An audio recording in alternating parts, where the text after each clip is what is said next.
આંગણે તાલુકા પંચાયત અને જિલ્લા પંચાયતના ભારતીય જનતા પાર્ટીના ઉમેદવારના સમર્થન માટે આજે તમારી વચ્ચે આવ્યા. જિલ્લા પંચાયતના ઉમેદવાર દીપકભાઈ ગાજીપુર, આપણા જિલ્લા પંચાયતના ઉમેદવાર અને તાલુકા પંચાયતના ઉમેદવાર ભગવનજીભાઈ વિરડિયા, એના સમર્થન માટે આજે વાળડુંગરાને આંગણે આવ્યા. ખાસ કરીને આ ગામડાઓ, આપણા ગામડા છે ને આજે તો સ્વાભાવિક રીતે ચૂંટણી છે એટલે મતની અપીલ કરવા માટે આવ્યા. પણ વર્ષોની રાજનીતિની અંદર ચૂંટણી તો લોકશાહીમાં પ્રક્રિયાનો ભાગ છે. જે 17 તારીખ થઈ, 26 તારીખે મતદાન પૂરું આપણું થઈ જશે. પણ હંમેશા અમે તમારી વચ્ચે કાયમી માટે રહેવાના પ્રયાસો કર્યા. ભૂપતભાઈ બેઠા છે, અમારા આગેવાન છે ને, જે કંઈ ગામના કે તમારા સમાજના પ્રશ્નો આવતા ત્યારે હંમેશા કાયમી માટે તમારું અમે સમાજનું સારું થાય દિશામાં કાયમી અમને વર્ષોથી કહે છે કે તમે સમાજ એનો સાક્ષી છે. આજે વાત એટલા માટે વિનંતી કરું છું કે ચૂંટણી આવે, ચૂંટણીની અંદર તો દરેક પક્ષના લોકો અહીં સ્વાભાવિક તમારી વચ્ચે આવે છે.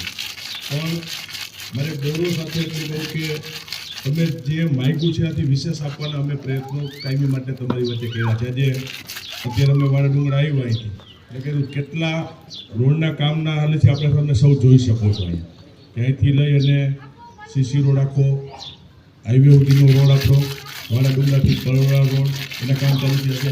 ક્યાંક કામ સીસી રોડમાં જેટલી મંજૂરથી અટકતું હોય તે પણ છતાં ક્યાંય તમારું બાકી ન રહે એ માટેના ભૂપતભાઈની લાગણી હતી અને પ્રયાસો કર્યા. આપણે તમામ વસ્તુઓ આપણે મંજૂર કરી છે અને અત્યારે એના કામગીરી અત્યારે ચાલી રહી છે.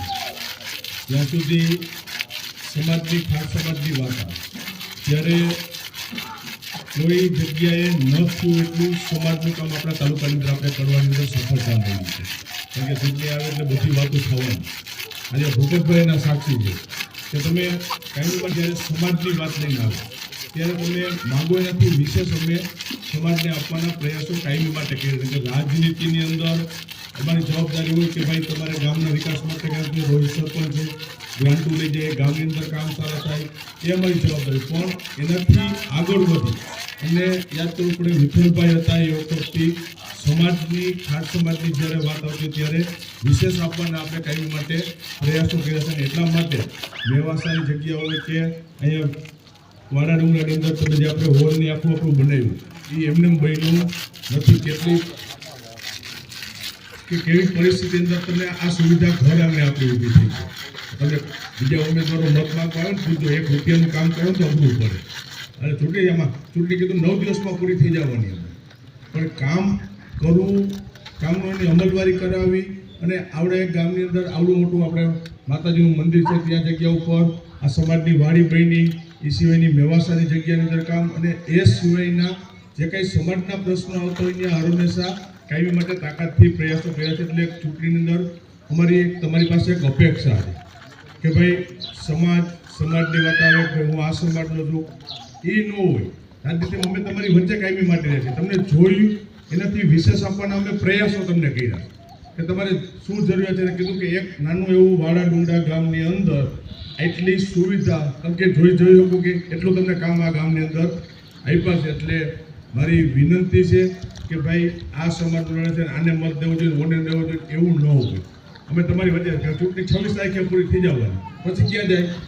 અમે તો તમારી વચ્ચે કાયમી માટે આવીને બેસવાના છે. 2022ની ચૂંટણી પૂરી થાય, પરિણામમાં જે એવું ગામમાંથી મત મળ્યા, ભૂપતભાઈને હાકલ પડે એટલે અમારે તમારા વચ્ચે આવીને બેસવાની અમારી જવાબદારી કાયમી માટે અમે સ્વીકારતા આવ્યા છે. એટલે આ ચૂંટણીની અંદર મારી અપેક્ષા છે ભારતીય જનતા પાર્ટી બંને અમારા ઉમેદવારો એને સમર્થન આપો અને આવનાર દિવસોમાં આપણે ગ્રામ્ય વિસ્તારનો હજી વિકાસ સારો કરી શકીએ. તમારા પ્રશ્નો હોય ત્યાં અમે કાયમી માટે ખડે પગે ઊભા છે. સારું કામ થાય દિશામાં હંમેશા પ્રયાસો કરશું અને આવનારી ચૂંટણીમાં સારું રિઝલ્ટ મળે તમારી સૌ પાસે અપેક્ષા લઈને આજે વાળાડુંગરાને આંગણે આવ્યા છીએ. અને જે કંઈ અમે બોલ્યા છે, જે કંઈ કીધું છે એ તમારી નજર સામે છે.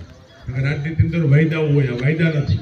તમને જે કંઈ કીધું છે તમને નજર સામે તમે જોઈ શકો છો. એ બેઝ ઉપર અમે મત માંગવા માટે તમારી વચ્ચે આવ્યા છે. એટલે કે ચૂંટણીમાં અપેક્ષા છે ભારતીય જનતા પાર્ટીના બંને ઉમેદવારને, જિલ્લા પંચાયત અને તાલુકા પંચાયતમાં ઉપર એટલા માટે કે બીજે તમે ક્યાંય મતમાં કે આને દેવો જોઈએ ઓને દેવો જોઈએ કરશો તો તમારો મત વેડફાઈ જવાનો છે, તમારો મત ફેલ જવાનો છે. એમાં કંઈ જ્યાં કંઈ બીજું પરિણામ આવવાનું નથી કે અને ખોટું પરિણામ ન આવે. અમે કીધું કે તમારી વચ્ચે કાયમી રહેવાવાળા માણસો છે એટલે વાળા ડુંગરાને આંગણે મારી અપેક્ષા છે કે બંને અમારા ભારતીય જનતા પાર્ટીના ઉમેદવારને આ ચૂંટણીની અંદર 26 તારીખે મતદાનનો દિવસ છે કમળના નિશાન ઉપર સહકાર આપો એ વિનંતી સાથે સૌનો આભાર. ભારત માતા કી જય.